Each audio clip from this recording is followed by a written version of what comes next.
right, so the time has come. We're having like a snowstorm outside, so kind of chilled out, but snowstorm. But yeah, snow. Yeah, so like all that snow didn't exist like a little bit ago. So basically, I didn't have to work tonight, so we're gonna go ahead and get the first stuff done. So here we are. Let's go ahead and yeah, we're going to. I just wiped it down with some mineral spirits.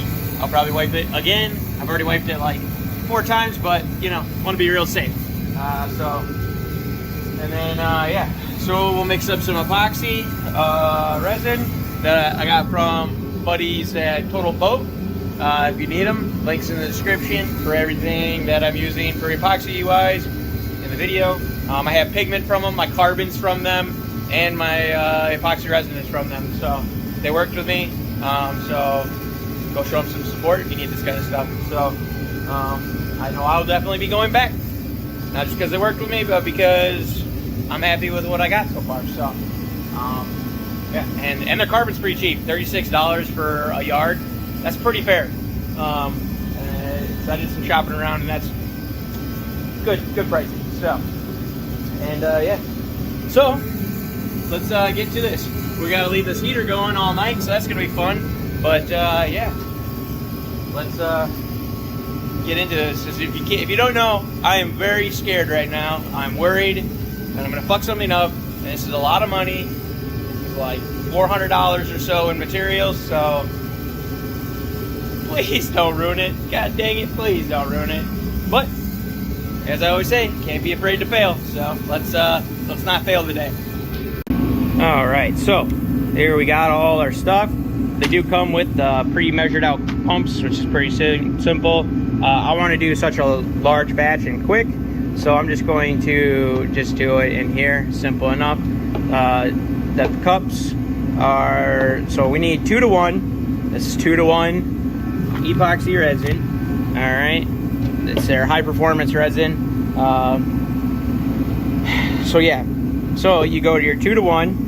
All right, and then say you want this much epoxy, you know, like to the 3 level. All right, so then you're gonna fill part 1 to this 3 on the left. All right, and then you're gonna mix your hardener in to the 3 on the right. That gives you the perfect 2 to 1 ratio. All right, so let's go ahead and jump right into this. We also got some pigment, so mix all that up, and then you just add this in. You add this in after you have done this, because this stuff is very imperative. You could, if you put too much hardener in, it won't harden. If you put too little, it won't harden. So it's got to be very precise. So, but yeah, that's kind of the gist of it. So, and then so you put both of these in, put your pigment in if you're doing a base coat like I am, because I'm going to be basically skinning. Yeah, so you put those in, put this in, and you're going to mix it. Just mix the shit out of it, all right? Mix the crap out of it, all right? You cannot overdo the mixing unless you mix too long, all right? You want to scrape the sides, just scrape everything. Make sure that everything is done, because if it is not completely done, from what I've seen, is when it goes to harden up, you'll have spots that'll stay kind of mushy, and we do not want that. So make sure you get this stuff right, make sure you mix it well. All right, and then yeah, so basically what I will be doing is I'm going to skin this. So we're going to mix up this base coat, brush the base coat on. We're going to wait until the base coat gets tacky. So the definition of the tacky we want is you can touch your finger to it. It doesn't stick to your glove. You'll want to wear a glove, because that'd be bad if you do it to your finger, I guess, but I guess it depends on who you are. So yeah, you want it to not stick to the glove, but if you were to stick your finger to it for a little bit longer and you pulled your finger off and it stuck to it, that's what we want. But generally, just you want it to be tacky. So all right, let's jump right into this and mix up our first batch of epoxy resin. I've used nothing but cheaper polyester resin. So epoxy resin is the bee's knees. This is the good stuff. So I've always wanted to do some epoxy stuff too, so I'll definitely be hitting them up because I've wanted to do some like arts and crafts with the wife with that type of stuff. So, but no one cares about that. We're here to skin this with some carbon. So let's do that, all right? So I'll grab the tripod, get it set up, and we'll mix up our first batch of epoxy resin.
Alrighty, so it is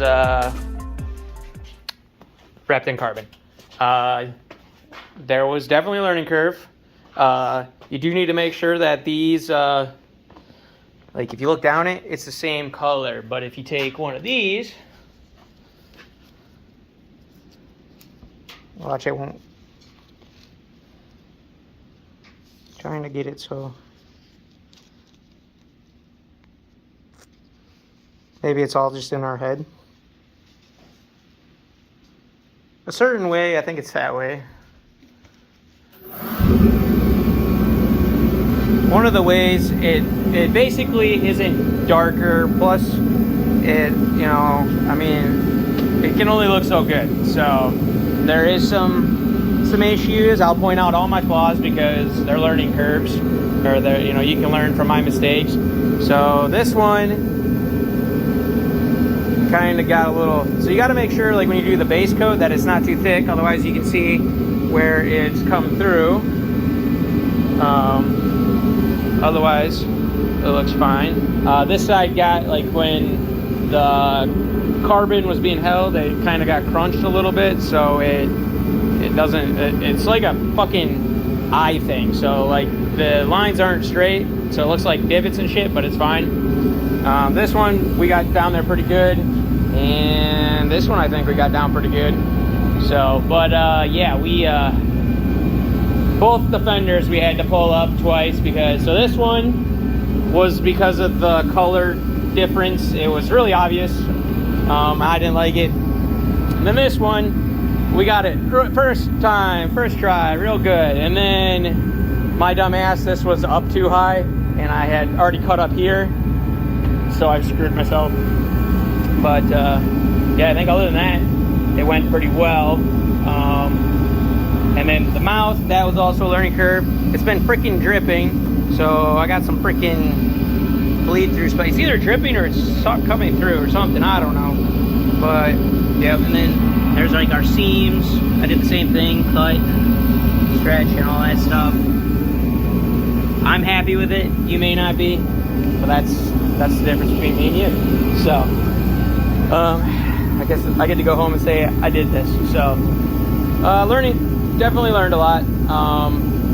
Had this not been so massive, like ideally what we should have done, if I known what I knew now, I would have done this all in one piece, but I was too afraid to risk that. Plus on top of that, I don't think I had enough material, because we cut the length of this bumper and it was just enough length to do the bumper. It would have been enough to do the bumper and then this fender. So it wouldn't have been enough. I would have had to order that much more, like literally $200 worth of carbon instead of like 170. So yeah, that don't help anything. So basically, I've got everything pushed down, and now we gotta wait for it to cure. I don't know exactly when, because oh yeah, and then the other issue was I was under the impression from the video I watched, it wasn't of TotalBoat stuff, so that's probably what fucked me. Basically, they mixed it up, and they're like, oh yeah, you gotta wait like 2 hours before it even gets sticky. This shit was sticky by the time I got over there. So, yeah, have your carbon ready right away. So, and then, yeah. I also was trying to be really liberal with, like, because I was afraid that it would be like see-through, and so I was like trying to put a lot of it on there. You don't need that much. You just need to do a thin coat pretty much, because otherwise you end up with like this bleed through. You can see it there, or like these ones. So, but all right, enough blabbing on. Hopefully the next bit you'll see will be us putting some clear on here, and then really see the shimmer and probably pop out all of the mistakes even harder. So, but end of the day, like I said, I did this and I'm happy with it. May not sound like it, but I am. But all right, that's all I got.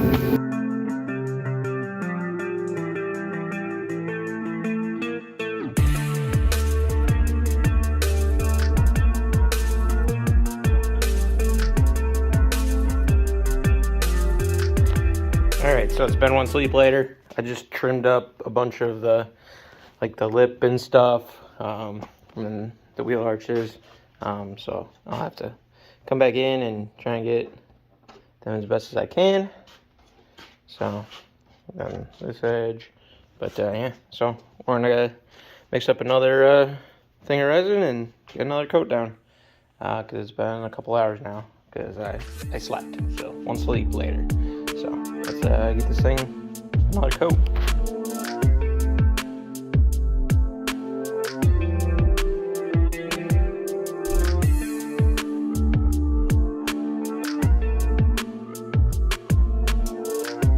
All right, so I went ahead and wet sanded like pretty much everything. I used 120, I think it was. So wet sanded all the high spots, and then tried to work on the seams just to kind of get them to be a little bit more flush. So now we'll mix up some more resin and put another coat on. Hopefully this will be, hopefully we get lucky and this is like the last coat, but we'll see how this goes. So let's do that.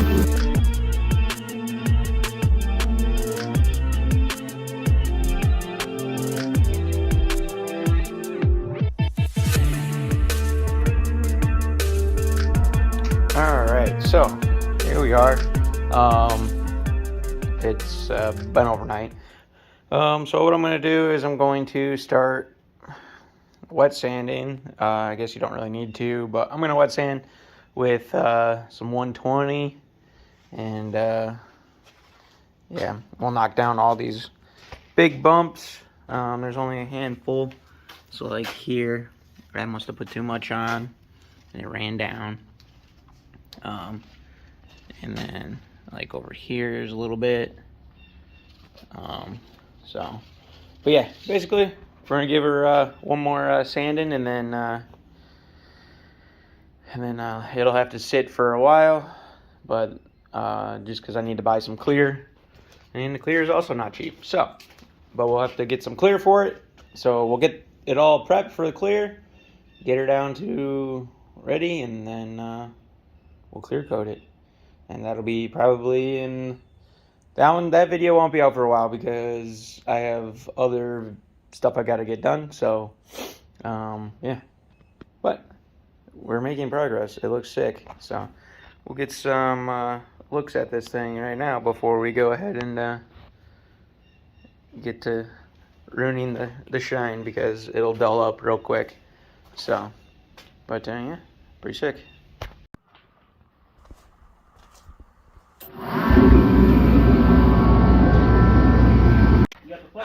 All right, so I've went ahead and sanded it, and I just trimmed up my wheel arches, the backside, the front, all this shit. Also trimmed up the mouth, so it's all trimmed up. But essentially, this is the way it's going to be until I get the clear coat. I think what I'm going to do next is going to grab the splitter, get that on, mark it, and get the air dam figured out. So then I didn't film a single thing of it, but we got some scales, some corner scales. I believe the car was like, well, there's basically no gas in it, so if we had to guess, it's going to be around like 25, 50. But yeah, so about where I was hoping it would be. So, but yeah. Oh, and then we weighed it. A stock bumper weighs about 10 pounds, and fenders are about 2 pounds. So we're at about 14 pounds for stock stuff. This whole clip weighs 18 pounds, so we did gain some weight from it, but only 4 pounds. The fucking hood weighs 40 pounds itself, so we'll definitely be doing this to it, because that I can definitely cut weight out of. The fenders weighed next to nothing, so I'm assuming most of that 4 pounds is probably in the fenders, to be real.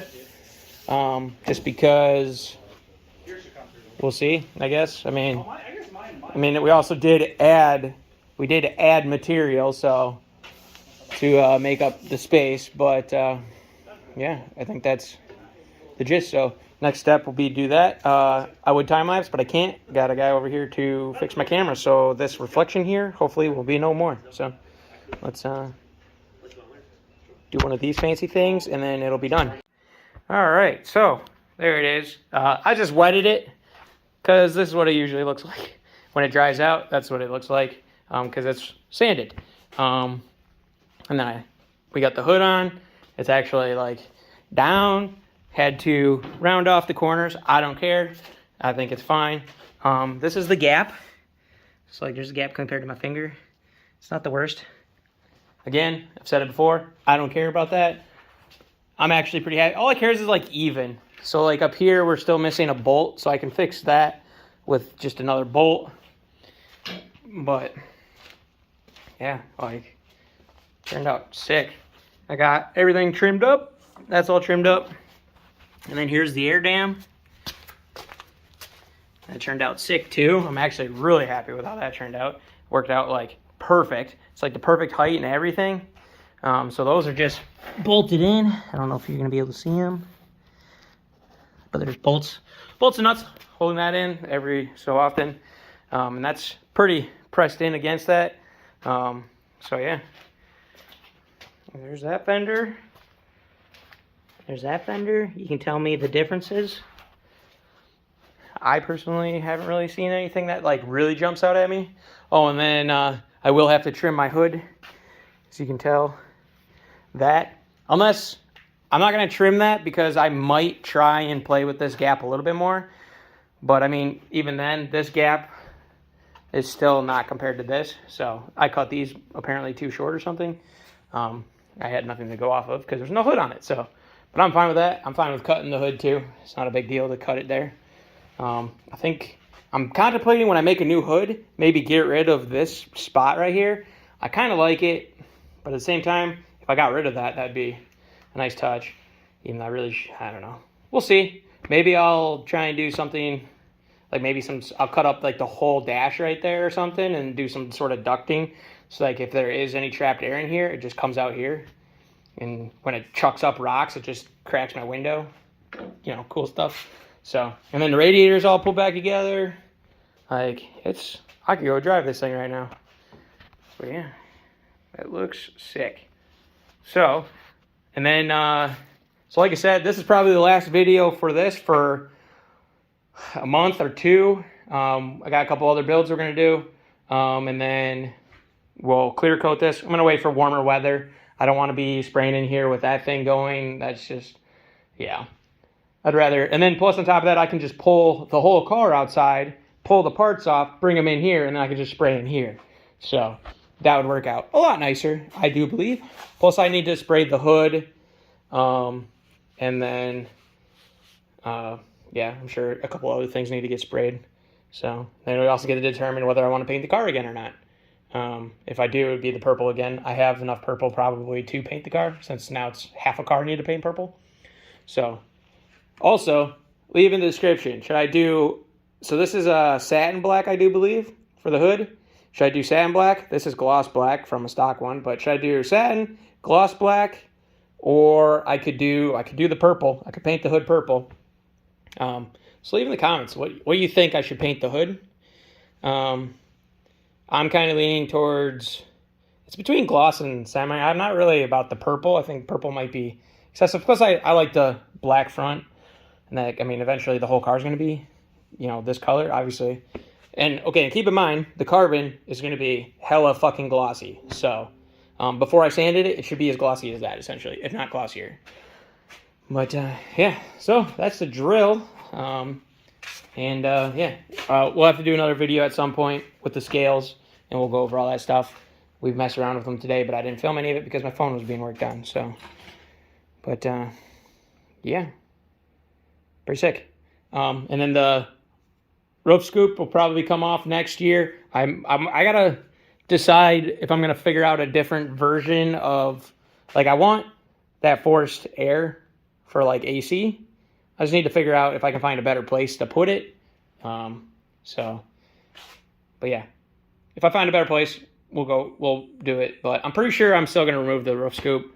I'm kind of leaning towards it, just to kind of chill the car out a little bit. Plus, I really would like to see this thing as just a hard top, because Fieros with the hard tops look sick, because they're kind of rare, because everything comes with a fucking sunroof in them. So, all right, nothing Midwest goodbye. You know the drill. Like, comment, subscribe. See you guys in the next one.